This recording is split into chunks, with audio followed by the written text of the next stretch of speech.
আমার শরীরে অসতের উপার্জিত রক্ত,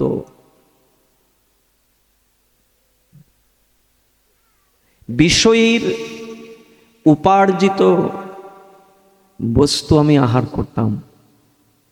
বিষয়ীর অন্ন খাইলে মলিন হয় মন, মলিন মনে না হয় কৃষ্ণের ভজন।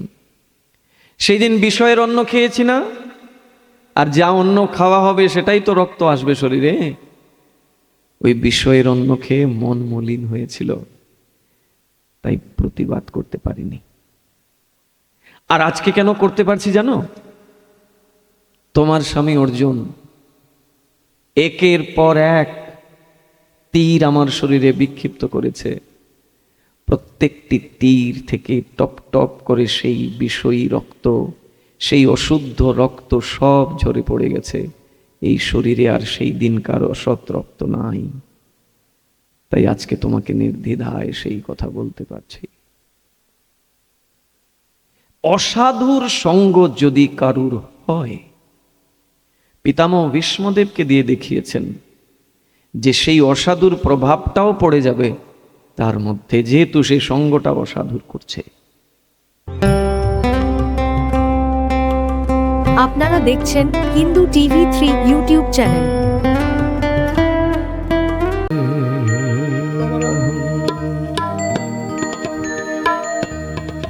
শ্রী গুরু শ্রীযুত পদ কমলম, গুড়ে খাই একটু কমাও। শ্রী গুরুণ বৈষ্ণবাংশ্চ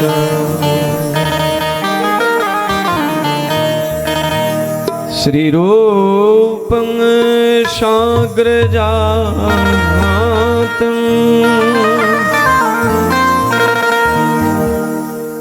সহগণ রঘুনাথান্বিতং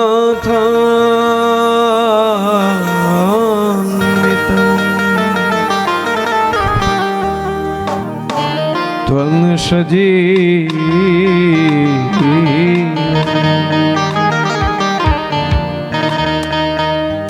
সাদ্বৈতং সাবধূতং পরিজন সহিতং কৃষ্ণ চৈতন্য দেবম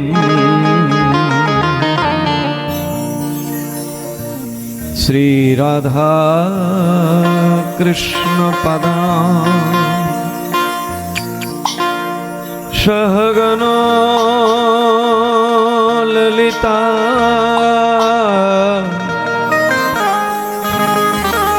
শ্রী বিশাখান্বিতাংশ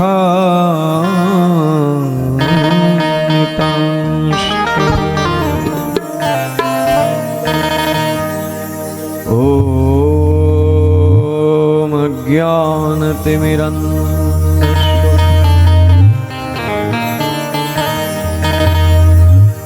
জ্ঞানাঞ্জনশলাকয়া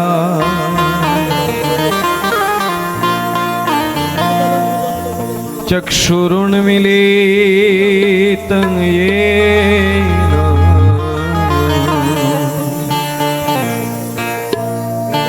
तस्मै श्री गुरवे नमो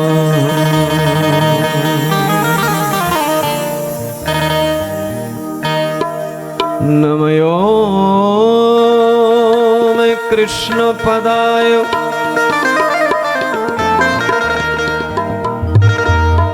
गौरी कारुण्यमूर्तये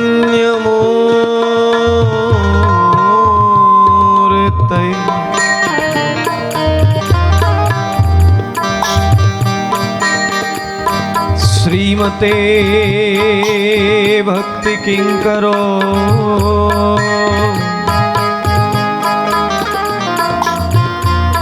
श्रीधर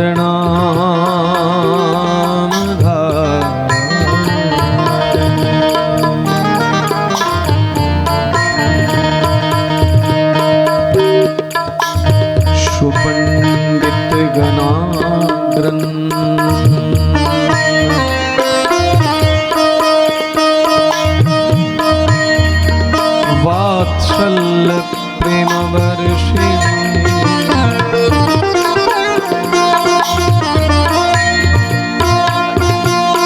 प्रेम भक्ति रसज्ञाय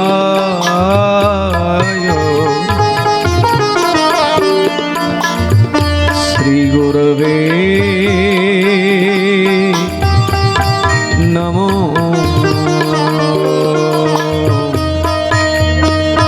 नमः।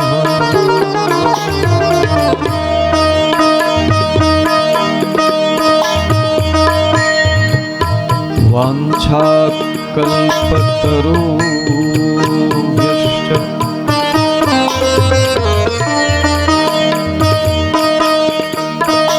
कृपा सिन्धुभ्यैव च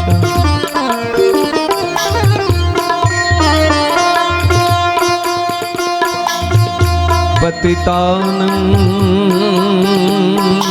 पावनेभ्यो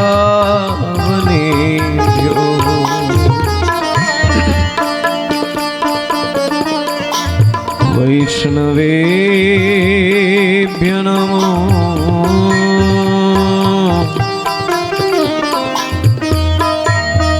नमः।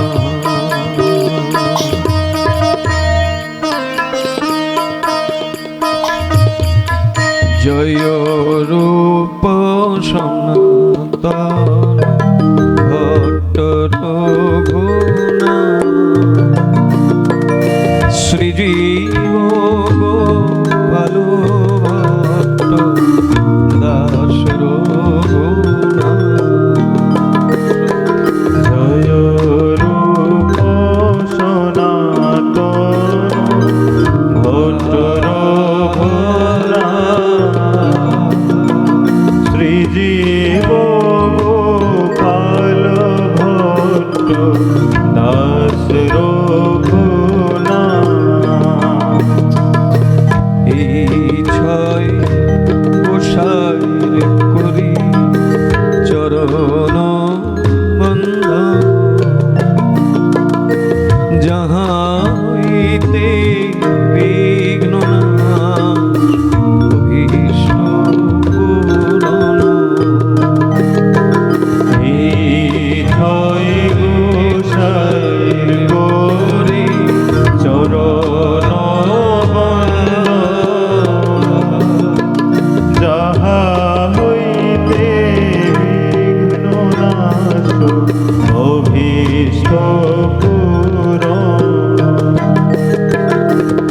এই ছয় গোসাই যাবে ব্রজে কইলেন বাস রাধা কৃষ্ণ নিত্য লীলা করিলেন প্রকাশ। এই ছয় গোসাই যাবে ব্রজে কইলেন বাস রাধা কৃষ্ণ নিত্য লীলা করিলেন প্রকাশ। ভজ শ্রী কৃষ্ণ চৈতন্য প্রভু নিত্যানন্দ শ্রী অদ্বৈত গদাধর শ্রীবাসাদি গৌর ভক্তবৃন্দ। ভজ শ্রী কৃষ্ণ চৈতন্য প্রভু নিত্যানন্দ শ্রী অদ্বৈত গদাধর শ্রীবাসাদি গৌর ভক্তবৃন্দ। হরে কৃষ্ণ কৃষ্ণ কৃষ্ণ হরে হরে হরে রাম রাম রাম হরে হরে। हरे कृष्णा कृष्ण कृष्ण हरे हरे हरे राम राम राम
राम हरे राम राम राम हरे हरे हरे कृष्णा कृष्ण कृष्णा हरे हरे हरे राम राम राम हरे हरे हरि बोल हरि बोल हरि बोल हरि बोल हरि बोल हरि बोल हरि बोल निताई गौर हरि बोल हरि बोल हरि बोल हरि बोल हरि बोल हरि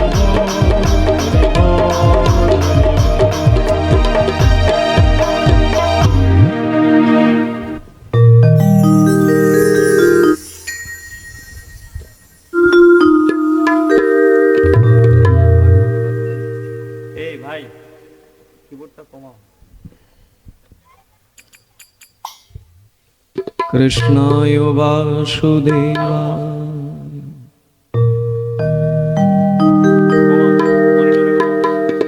हरे परमात्मने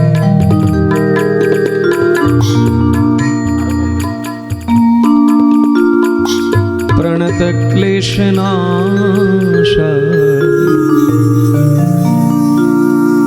गोविन्दाय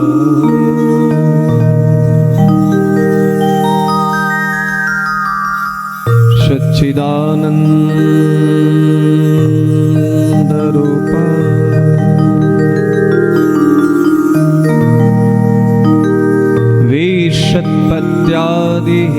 विषत्पत्यादिहेतवे तापत्रयो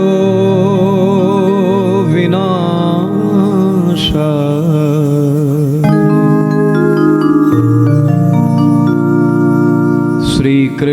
श्रीकृष्णाय वयं नमः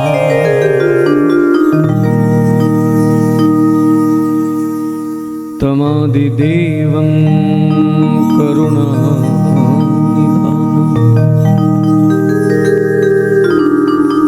तमालवर्णं शुहितयवतारम् अपार संसार समुद्र से भजामहे भागवतो स्वरूपम्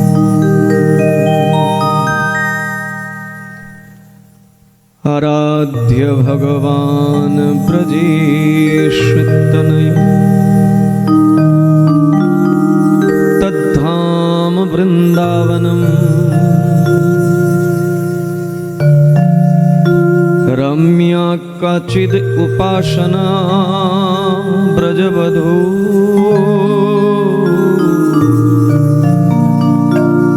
वर्गेन जा कल्पिता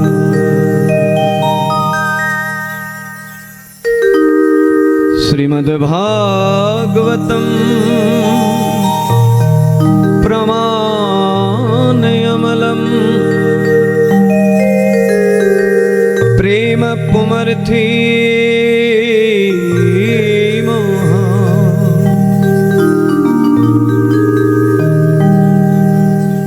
श्रीचैतन्य महाप्रभुर्मतमिदम्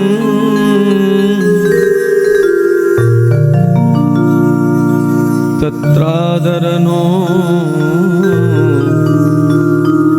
परः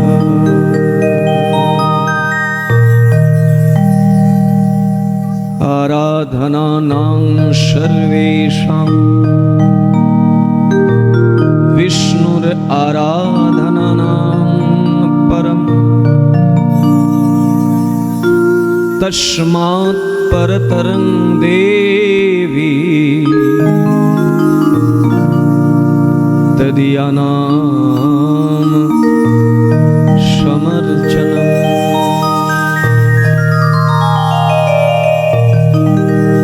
सर्वाग्रे अस्मदेव गुरुपाद पद्मो त्रिदण्डी स्वामी अष्टोत्तरशतम विष्णुपाद श्री शिल भक्ति किंकर श्रीधर गोस्वामी गुरु महाराजेर चरण कमले असंख्य असंख्य कोटि दंडवत प्रणति ज्ञापन पूर्वक तार कृपा आशीर्वाद शिरे प्रार्थना करी। अनंतर मदीय परम गुरुदेव नित्यलीला प्रविष्ट ओम विष्णुपाद श्री श्रीमद् भक्ति कुसुम श्रवण गोस्वामी महाराजेर चरण कमले असंख्य कोटि दंडवत प्रणति ज्ञापन पूर्वक तार कृपा आशीर्वाद शिरे प्रार्थना करी। अनंतर मदीय शिक्षा गुरुगण तथा এই সভায় সমুপস্থিত বৈষ্ণববৃন্দ, মহৎজন, ভক্তবৃন্দ এবং ভক্তিময়ী মাতৃমণ্ডলী, আপনাদের সবার চরণে দাস প্রণিপাত জানাই। আপনারা এই দাসের প্রতি অশেষ কৃপা রাখুন, যাতে আমরা এই বিশেষ সময়টুকু, এটাই বিশেষ সময় যখনই ভগবানের প্রসঙ্গ আমাদের সম্মুখে আসে, যখন আমরা ভগবানের সান্নিধ্য লাভ করি সাধুগণের মাধ্যম দিয়ে, এটাই সর্বোপরি শুভ সময়। তাই এই শুভ সময়ে যেন আমরা শুভ সর্ব জীবের আরাধ্য, সকলের আরাধ্য দেবতা সেই কৃষ্ণ কথায় যেন আমরা অবগাহন করতে পারি নির্বিঘ্নে এবং কায় মন বাক্য দিয়ে। আপনারা বিশেষ কৃপাভাজন, কত কত মহান সাধুদের সান্নিধ্য লাভ হয়, তাদের শ্রীবদন থেকে তাদের ভজনের অনুভূতিময় কথা শ্রবণ করে এমনিতে আপনাদের কান পেকে গেছে। তাই অন্য কোথাও গিয়ে একটু যদি ভয় সঞ্চার নাও হয়, এখানে এসে একটু ভয়ভীত হয়েছি, কারণ যারাই সম্মুখে বসে আছেন সবাই বিজ্ঞজনা, আর আমি মূর্খ। তারপরেও মহতের কৃপা হলে সব সম্ভব। আপনারা তো মহৎজন, আসুন আমরা সবাই মিলে একটু অনুশীলন করব। উপদেশ তো সম্ভব নহে, উপদেশ কেউ কাউকে করতে পারে না। উপদেশ সেই ব্যক্তি করতে পারেন যিনি তত্ত্বে অধিষ্ঠিত, যিনি সত্যিকার অর্থে তত্ত্বের গভীরে পৌঁছতে পেরেছেন। আমরা তো সব উপরে উপরে প্রয়াস করছি মাত্র, কিন্তু তত্ত্বের গভীর অতলে পৌঁছাতে পারেনি। তো যারা ওই রকমের নিষ্কিঞ্চন মহাত্মা, যারা এই সংসারে দুর্লভ, কদাচিৎ যদি কখনো মিলে যায় তাহলে এটা বিরাট সৌভাগ্য। মূলত কনিষ্ঠ অধিকারী এবং মধ্যম অধিকারী সাধুদেরই সঙ্গ আমরা প্রাপ্ত হই। উত্তম অধিকারী সাধুর সঙ্গ সব সময় সম্ভব হয় না।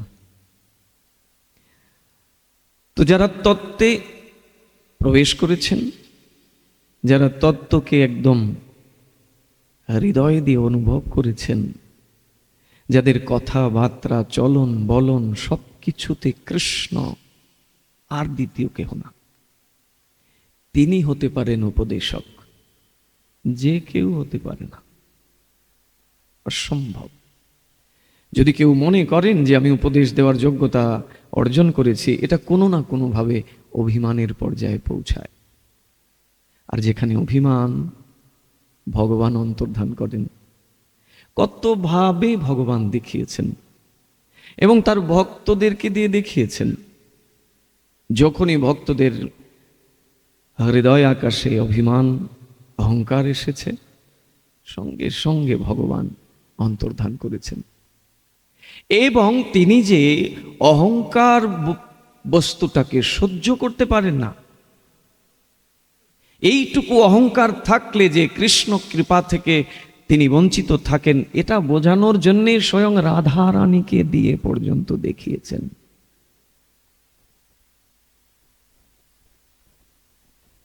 সেই দশম স্কন্ধে রাস পঞ্চোধ্যায় রাধাকে পর্যন্ত পরিত্যাগ করলেন, যে রাধা হচ্ছেন কৃষ্ণ সেবার মূল শিক্ষিকা, গুরু। সেই কৃষ্ণ সেবার প্রধানা শিক্ষিকা রাধাকে পর্যন্ত পরিত্যাগ করলেন। যখন রাধার মনে একটু অহংকার এসেছিল যে আমি কত বড় সৌভাগ্যবতী, আজকে এই শারদ পূর্ণিমা রাতে কৃষ্ণ সকলকে ফেলে আমাকে একা একে নিয়ে যাচ্ছেন, ভগবান রাধাকেও পরিত্যাগ করলেন। যদ্যপি রাধাকে পরিত্যাগ করে তো ভগবান এক মুহূর্তও থাকতে পারেন না, এগুলো কেবলই লীলা মাত্র। তিনি তার ভক্তদেরকে যে যদি দেখান তবে না আমরা শিক্ষা পাব। সাধারণ মানুষ একটাকে দিয়ে কিছু দেখালে হবে? হবে না। তাই তিনি যা কিছু লীলা করেছেন, সব লীলা বলতে ভৌম লীলার কথা বলছি, নরলীলা করতে এসে তিনি যা কিছু লীলা বিস্তার করেছেন, সবগুলোই তার ভক্তদেরকে নিয়ে শিক্ষা দিয়েছেন। আপনাদের কি বলবো জানেন, আমি আসলে ভেবে উঠতে পারছি না যে প্রসঙ্গটা কি হওয়া উচিত। তবে গতকাল যেখানে অনুষ্ঠান ছিল, আমি ওদেরকে বলছিলাম যে এই ধারাবাহিকতাটাই অটুট থাকবে আগামীকালের অনুষ্ঠানে। সেটা ছিল কি জানেন, আলোচনার প্রসঙ্গটা ছিল যে আমাদের উপাস্য কে হবেন। এই জায়গায় কিন্তু আমরা দুর্বল, এই জায়গাতেই আমাদের ভয়, এই জায়গাতেই আমাদের নিষ্ঠার অভাব। এমনি তো মুখে আমরা বলি নিষ্ঠা, আমি নিষ্ঠা নিয়েই করি, কিন্তু বিচার করে দেখবেন তো আদৌ কি নিষ্ঠা আপনার অটল হয়েছে কৃষ্ণের প্রতি? একটু বুঝতে হবে। আমরা যার চরণে বসে ভগবানের কথা শ্রবণ করছি, সেই ভগবতী মা কাত্যায়নী, তার চরণে অসংখ্য কোটি দণ্ডবোধ প্রণাম জানাই। তিনি আমাদের সবার প্রতি কৃপা বর্ষণ করুন, কারণ তারই প্রভুর কথা শুনতে বসেছি আমরা।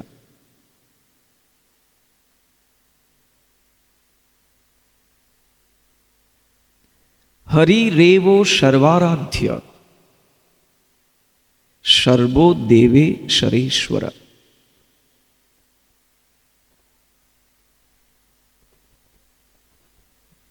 হরি হচ্ছেন সবার আরাধ্য, সর্বদেবেশ্বরেশ্বর, সমস্ত দেবতাদের তিনি ঈশ্বর।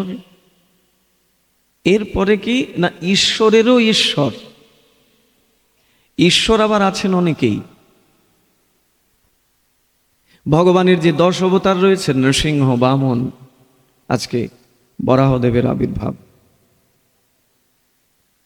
প্রভাতে অর্চনান্তে, বরাহদেবের অর্চনান্তে পারণাদি হয়েছে, আজকে ভগবান বরাহদেবের আবির্ভাব।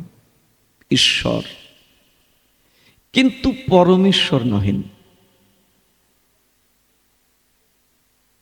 বরাহ, নৃসিংহ আদি কুর্ম যারাই আছেন, এরা সবাই ঈশ্বর। আর সেই ঈশ্বরেরও ঈশ্বর একজন আছেন,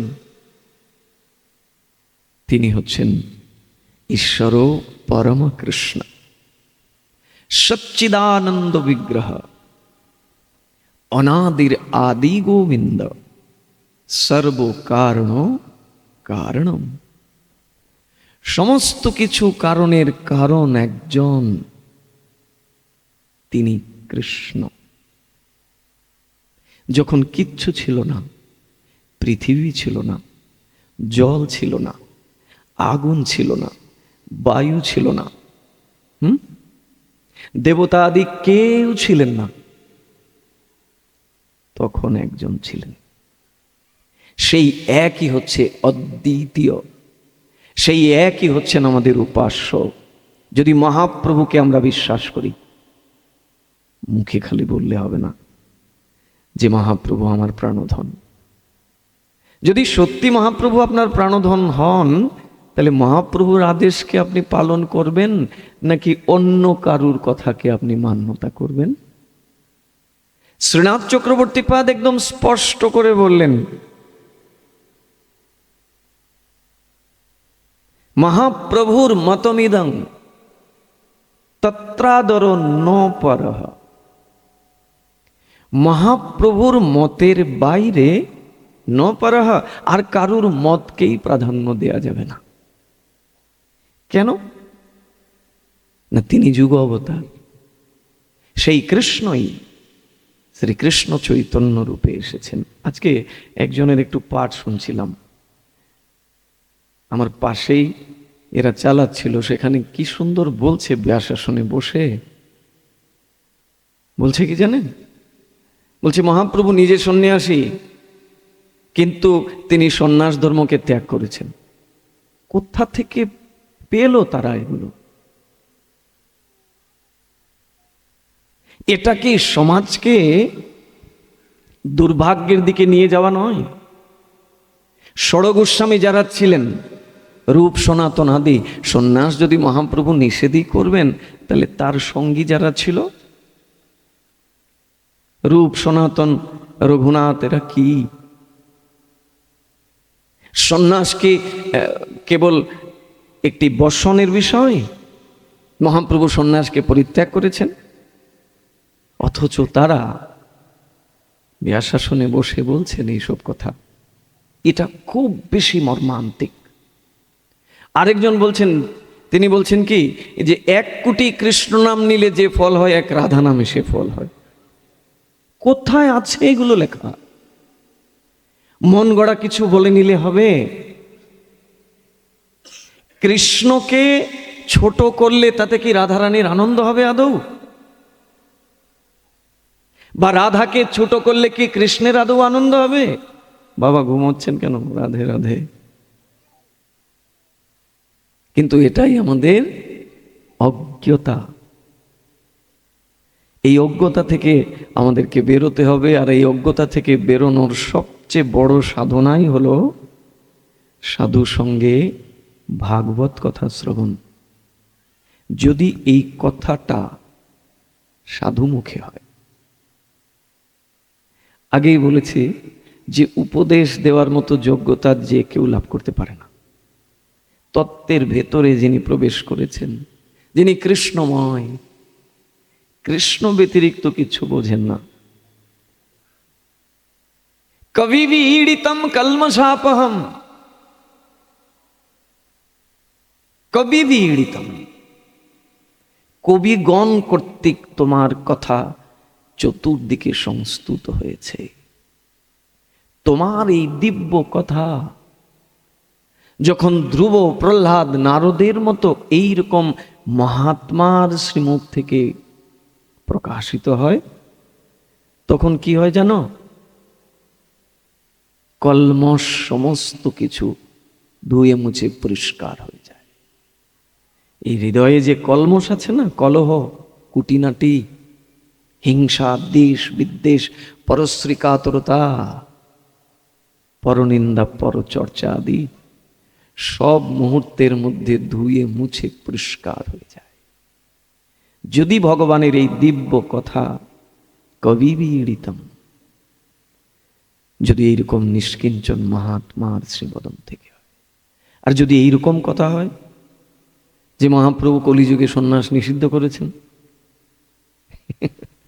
এটা পুরোপুরি মহাপ্রভুর বিরোধী কথা হয়ে গেল। কৃষ্ণ নাম 1 কোটি নিলে 1 রাধারামের সমান। আশ্চর্যের বিষয়।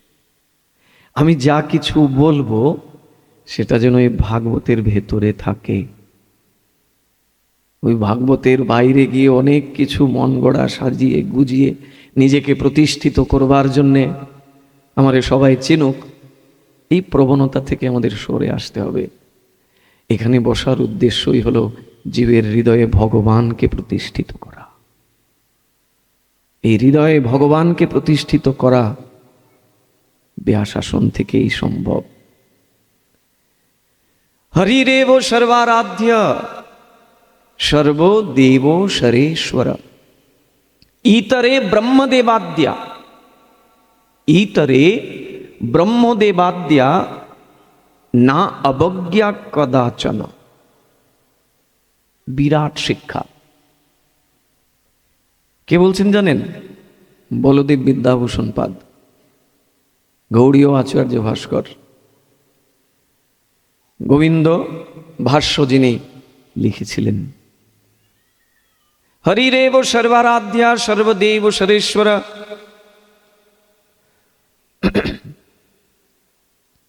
হরি সকলের আরাধ্য, কারণ হরি হচ্ছেন সর্বদেবের ঈশ্বর। এরপরে একটা কথাও বলছেন, না অবজ্ঞা কদাচন। অন্য দেব দেবী আদেরকে অবজ্ঞা করা যাবে না। এই জায়গাতে আমাদের গন্ডগোল। বলে সদ্গুরুর কাছ থেকে দীক্ষা পেয়েছি, কৃষ্ণ মন্ত্রে আমি দীক্ষিত, আমার কি দরকার? দরকার নেই, আবার দরকার আছেও।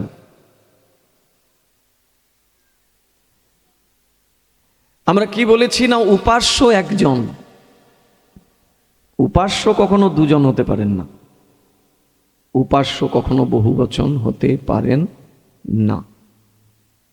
কিন্তু প্রণম্য সবাই।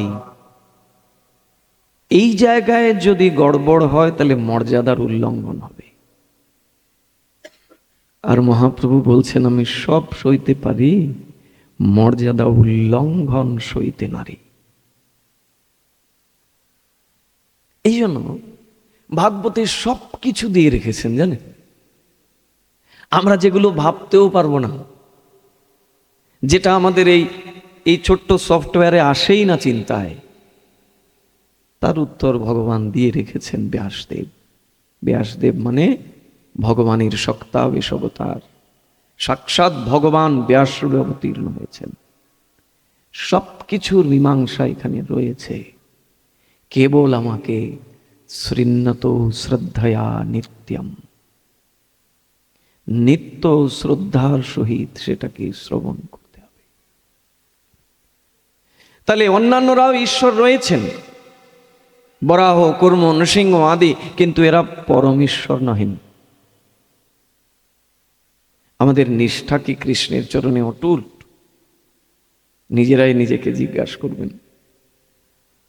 যখনই একটু বিপদ টিপদ আসে, সম্ভাবনা আছে সামনে বিপদ আসার, তখন কি কৃষ্ণের প্রতি নিষ্ঠাটা অটল থাকে নাকি একটু বিক্ষিপ্ত হয়ে যায় গো? হ্যাঁ, আপনাদেরও তো হয় না, আমার তো হয়। তখনই মনে আসে নৃসিংহদেব, নৃসিংহদেব, নৃসিংহদেব। মহাপ্রভু যে এখানে বলছেন আরাধ্য ভগবান ব্রজেশতনয়া, সবার আরাধ্য একজন ব্রজেশতনয়, ব্রজের নন্দন। যদি আমরা বুঝতে ভুল বুঝি, স্পেসিফিক করে বলছেন এই ব্রজের তনয় থাকে কোথায়? এই ব্রজের তনয় কংসের কারাগারে মথুরায় থাকে না। এই ব্রজের তনয় ওই দ্বারকার রাজ সিংহাসনে থাকে না। মহাপ্রভু যে ব্রজেন্দ্রনন্দন, ব্রজের তনয় কৃষ্ণের উপাসনার কথা আমাদের বলছেন, তার কোথায় তিনি থাকেন? বলছেন তদ্ধাম বৃন্দাবনম, তিনি বৃন্দাবনে থাকেন। এরপরে আমরা আমাদের উপাসনাটাকে এক জায়গায় রাখতে পারি না। বলছেন মুকম করতি বাচালম, খুব তো বলি মুখে মুখে, সবাই এই শ্লোক জানিও। মনে হয় না এখানে কেউ একজন নাই যে এই শ্লোক জানে না। মুকম করতি বাচালম পঙ্গুং লঙ্ঘয়তে গিরিম ইয়ৎ কৃপা তমহং বন্দে। পরমানন্দ মাধবম। মাধব মানে কৃষ্ণ। মধু কৈটবকে বধ করে সেই নাম প্রাপ্ত হয়েছেন। তা সেই মাধবকে যদি কেউ আশ্রয় করে, বলছে সে যদি পঙ্গুও হয়, খোড়াও হয়, তাহলে সে গিরি অতিক্রম করতে পারে, গিরির চূড়া দেশে উঠে যেতে পারে, একটি পাহাড়ের উঁচুতে উঠে যেতে পারে, যদি মাধবের কৃপা হয়। সে যত বড়ই খোড়া হোক না কেন। কি বললেন? মুখম মুখম করতি বাচালম। বাচালম বলতে আমরা মনে করি কি, বাচাল মানে হচ্ছে যারা বাচস্পতি, বেশি কথা বলে, বক বক বক বক করতে থাকে, আমরা এদেরকেই বাচাল মনে করি। কিন্তু গোস্বামীচরণ এখানে এই বাচালম বলতে ওই যারা বেশি কথা বলে তাদেরকে বোঝাননি। বলছেন যিনি, যার মধ্যে শব্দ সংযোজন করার ক্ষমতা নাই, যে অক্ষরের সাথে পরিচিত নহে, যার শব্দ অলংকার কোনো কিছু জানা নাই, অর্থাৎ মূর্খ। সেই মূর্খ ব্যক্তি কি করতে পারে? অনর্গল সেই শব্দ অলংকারকে যুক্ত করে স্তুতি করতে পারে, যদি মাধবের কৃপা হয়। বলবেন প্রমাণ কোথায়? দেন দেখি এমনকে যারা ভগবান এইভাবে জিভার মধ্যে সমস্ত শব্দ অলংকার দিয়েছে, অথচ সেই ব্যক্তি মূর্খ ছিল।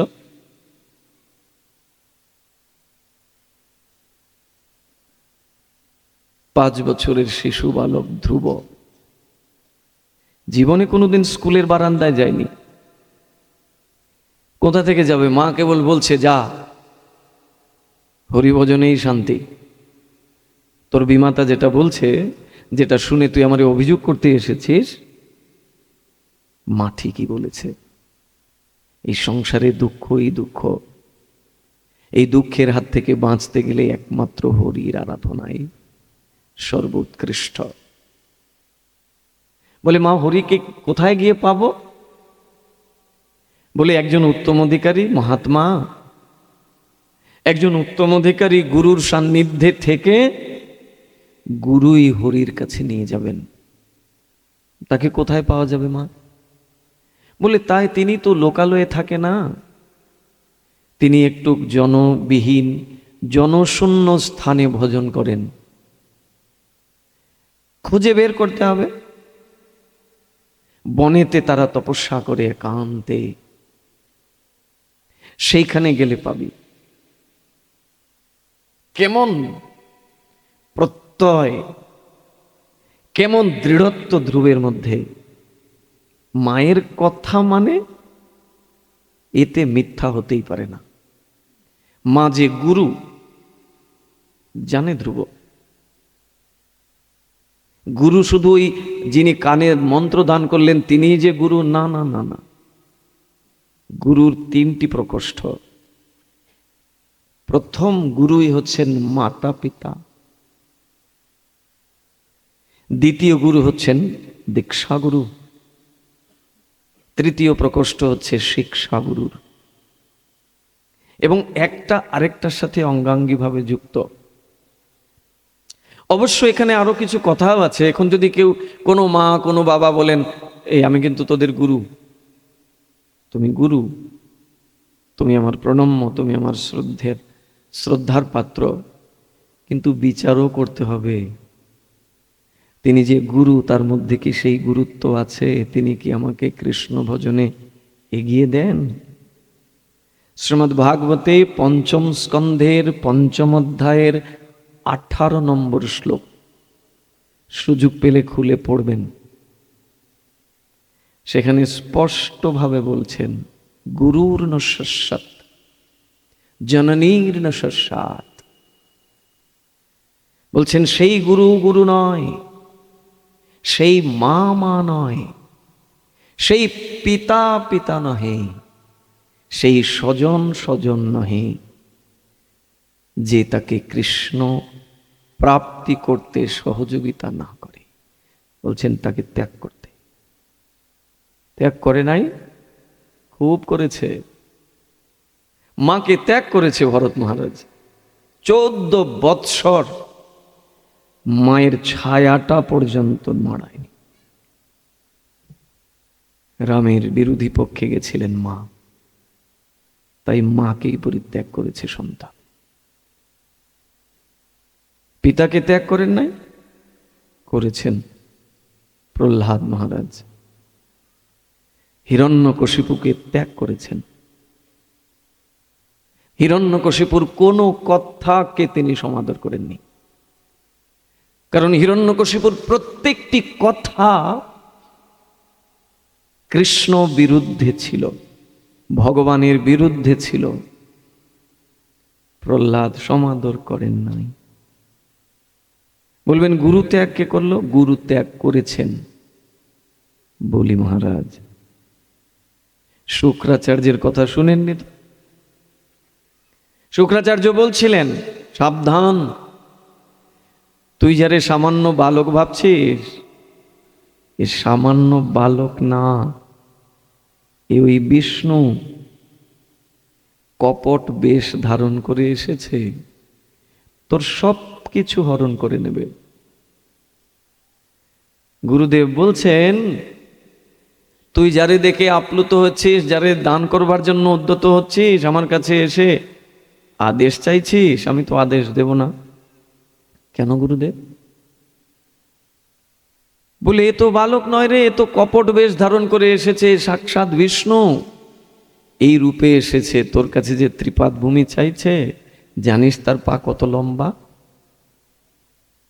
তোর সর্বস্ব হরণ করে নিয়ে যাবে। তাহলে গুরুদেব জানেন যে বিষ্ণুর পা অনেক লম্বা, জেনেও শিষ্যকে বলছেন সেবা করা যাবে না। তা কি বলবেন? কৃষ্ণপক্ষের লোক না, এখানে তার নিজের স্বার্থ জড়িত ছিল। আজকে যদি দান দিয়ে দেয়, সব কিছু যদি নিয়ে নেয়, তাহলে আমি যে এসে ভালো মন্দ খাইটা, এগুলো তো সব বন্ধ হয়ে যাবে। সেবা করতে দেবেন না। শিষ্য তো সেই রকমের শিষ্য। বলছে গুরুদেব, যেদিন আমার মাথা আপনার চরণে রেখেছি, সব কিছু আপনায় দিয়ে দিয়েছি। এই শরীর আমার শরীর নয়। আপনি আমাকে টুকরো টুকরো করে জলে ভাসিয়ে দেন, কোনো প্রতিবাদ করব না। কিন্তু গুরুদেব, আপনার অন্যায় আদেশকে তো আমি মানতে পারবো না। আপনি যা আমাকে বলছেন, এটা তো ধর্ম কথা হতে পারে না, এটা সম্পূর্ণ অধর্ম। আমি এই দানছত্র খুলেছি, এর দ্বারা যদি ভগবান আমার প্রতি প্রসন্ন হন, আমাকে কৃপা করেন, আর তুমি বলছো সেই ভগবান নিজে এসেছেন এইখানে, আর তাকে দান দেব না আমি? গুরুকে ত্যাগ করলেন। স্বজনকে ত্যাগ করলেন কে? বিভীষণ রাবণকে ত্যাগ করেছে। ভগবত কর্ম করতে যিনি বাধা সৃষ্টি করবে, বলছেন এ স্বজন হলেও স্বজনাক্ষ দস্যু, এ স্বজন নয়। সঙ্গ এমন একটা বিষয়, আপনারা তো অনেক সৌভাগ্যবান, সাধু সঙ্গ করেন, এই সৌভাগ্য তো সবার লাভ হয় না। দশবিধ সংস্কারের মধ্যে একটি সংস্কার হচ্ছে সঙ্গ সংস্কার। আপনার সঙ্গটা কি হবে? যদি সঙ্গটা অসতের হয়ে যায়, অসাধুর হয়ে যায়, সব হারাতে হবে। হস্তিনাপুরের রাজ্যে এখন আসীন হবেন পঞ্চপাণ্ডব। যুদ্ধে তারা জয় লাভ করেছেন, কৌরব পক্ষকে বধ করেছেন, বধ করে তারা যুদ্ধে জয়লাভ করেছেন। এবার কৃষ্ণ বলছেন, আমার তো অন্যান্য কাজ আছে, দ্বারকায় ফিরে যেতে হবে, এবার তোমাদেরকে রাজ্যে অভিষেক করাবো। কিন্তু রাজ্য অভিষেকের আগে রাজকার্য কেমন করে পরিচালনা করতে হয়, সেই জ্ঞানটা তোমাদের জানা দরকার। আর সেই জ্ঞান দিতে পারে একজন, এই হস্তিনাতে একমাত্র একজন আছেন যিনি এই জ্ঞান দিতে পারেন। চলো তার কাছে। পঞ্চপাণ্ডবকে নিয়ে কৃষ্ণ চলে আসলেন ওই কুরুক্ষেত্রের ময়দানে। যিনি সরসজ্জায় শায়িত আছেন পিতামহ ভীষ্মদেব। বলছে কলিযুগে নাকি সন্ন্যাস নাই। সন্ন্যাস শব্দের অর্থটাকে আগে বুঝতে হবে। একজন গৃহস্থ সন্ন্যাস হতে পারেন, আবার গৃহ ছেড়ে বনে গিয়ে লাল কাপড় লাগিয়ে তিনিও সন্ন্যাসী নাও হতে পারেন। সম্যক রূপে যিনি বিষয় থেকে নিজেকে মুক্ত করবার প্রয়াস করছেন তিনি সন্ন্যাসী। চরম ঐশ্বর্যের মধ্যে ছিলেন হস্তিনার সেই মহাত্মা পিতামহ ভীষ্মদেব, কিন্তু সেই ঐশ্বর্য তাকে স্পর্শ করতে পারেনি। আজীবন আকুমার ব্রহ্মচারী হয়েছিলেন। বিষয়ের মধ্যে থেকে কেমন করে সন্ন্যাসীর আচরণ করতে হয় দেখিয়েছেন সেটা পিতামহ ভীষ্মদেব। আজকে পঞ্চপাণ্ডবকে নিয়ে স্বয়ং কৃষ্ণ এসে হাজির। পাঠিয়েছেন পঞ্চপাণ্ডবকে তিনি পেছনে। পিতামহ ভীষ্ম ঘ্রাণ শুনে বুঝে নিলেন আমার প্রাণনাথ এসেছে। যুধিষ্ঠিরকে দেখা মাত্র বলছেন, প্রভু কোথায়? প্রভু পেছনে কেন? কৃষ্ণ আসলেন সামনে, এসে বলছেন, একটা বিশেষ কাজের জন্য এসেছি। এদেরকে আপনি সেই রাজবিদ্যা দান করুন। এরা এখন রাজার সিংহাসনে বসবে, রাজ্য অভিষেক হবে। কেমন করে রাজকার্য পরিচালনা করবে একটু তাদেরকে বলুন। ভীষ্মদেব বলছেন, প্রভু তোমার লীলার অন্ত নাই। তুমি সাক্ষাৎ বিরাজমান আর আমি দেব তাদেরকে সেই ক্ষত্রিয়ের ধর্মের শিক্ষা? বলছে, আমি দিলে তাদের প্রতীতি হবে না। আমি তো তাদের আত্মীয় কুটুম্ব, আমি তো তাদের ভাই। তুমি দিলে সেটা কার্যকারী হবে, কারণ তুমি তাদের সবার পিতামহ, গুরু। এই যখন বললেন কৃষ্ণ, তখন বিশ্ব পিতামহ বলছেন, দেখো, ক্ষত্রিয়ের প্রধান ধর্ম হচ্ছে সে নিজে কখনো অন্যায় করবে না এবং তার চোখের সামনে কোনো অন্যায়কে সে প্রশ্রয় দেবে না। পিতামহ ভীষ্ম বলছেন, তোমরা তো ক্ষত্রিয়। ক্ষত্রিয়ের প্রধান ধর্ম হচ্ছে সে কখনো অন্যায় কার্য করবে না এবং তার চোখের সামনে কোনো অন্যায় কার্যকে সে সহ্য করবে না। যখনই এই কথা বলছেন না, দ্রৌপদী একটু হাসলেন। সামনেই দ্রৌপদী ছিলেন, দ্রৌপদী একটু হাসলেন। দ্রৌপদীর হাসিটা তীরের মতো গিয়ে বিঁধল ভীষ্ম পিতামহের হৃদয়ে। বলছেন, পুত্রী, কেন হাসলে? তুমি তো মিছামিছি হাসতে পারো না, নিশ্চয়ই কোনো কারণ আছে। বলো না পুত্রী, কেন তুমি হাসলে? বলছে, না পিতামহ, আমি আসলে বুঝতেই পারিনি, হঠাৎ করে আমার এইরকম হয়েছে, আপনি আমাকে ক্ষমা করে দেন। বলে, হতেই পারে না, তুমি সতী নারী, তুমি অহৈতুকী হাসতেই পারো না। বলো কি কারণ, কেন হাসলে? বলে, কেন হাসছি জানো? মনে পড়ে সেই দিন ভরা সভায় দুর্যোধন দুঃশাসন আমার বস্ত্র টানছিল, আর আমি একে একে সবার কাছে করজোড়ে প্রার্থনা করছিলাম, কেউ সাহায্য করছিল না। অন্তে তোমার কাছে গেছি পিতামহ, তোমাকে বলেছি যে এই অন্যায়ের হাত থেকে আমায় রক্ষা করুন। এত বড় অন্যায় কার্য আপনার সম্মুখে হয়ে যাবে, আপনি এটা করবেন না। কিন্তু সেই দিন পিতামহ আপনি মাথা নুইয়েছিলেন, কই সেদিন তো প্রতিবাদ করেন নাই। আজকে যে আপনি আমার স্বামীদের বলছেন যে ক্ষত্রিয়ের প্রধান ধর্মই হলো সে কোনোদিন অন্যায় কার্য করে না এবং তার চোখের সামনে কোনো অন্যায় কার্য হতে দেখে প্রতিবাদ না করেও থাকে না, তা সেদিন প্রতিবাদ করলেন না পিতামহ?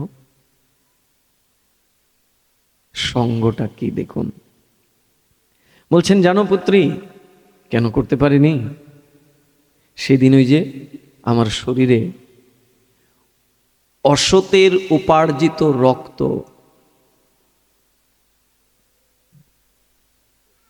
বিষয়ীর উপার্জিত বস্তু আমি আহার করতাম। বিষয়ীর অন্ন খাইলে মলিন হয় মন, মলিন মনে না হয় কৃষ্ণের ভজন। সেই দিন বিষয়ের অন্ন খেয়েছি না, আর যা অন্ন খাওয়া হবে সেটাই তো রক্ত আসবে শরীরে।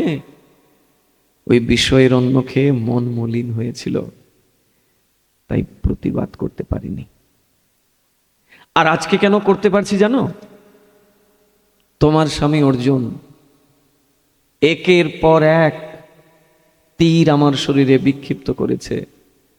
প্রত্যেকটি তীর থেকে টপ টপ করে সেই বিষয়ী রক্ত, সেই অশুদ্ধ রক্ত সব ঝরে পড়ে গেছে। এই শরীরে আর সেই দিনকার অসৎ রক্ত নাই। তাই আজকে তোমাকে নির্দ্বিধায় সেই কথা বলতে পারছি। অসাধুর সঙ্গ যদি কারুর হয়, পিতামহ ভীষ্মদেবকে দিয়ে দেখিয়েছেন যে সেই অসাধুর প্রভাবটাও পড়ে যাবে তার মধ্যে, যেহেতু সেই সঙ্গটা অসাধুর করছে। তাই সঙ্গটা হতে হবে আমার চাইতে ঊর্ধ্বের, আমার চাইতে যে আরো অধিক ভজন করে তার সঙ্গ। যদি সেটা নাও পাই, অন্তত সমসাময়িক তো হতে হবে। নিচের হলে পরে সমস্যা আছে, ওটা এনে নামাবে আপনাদের।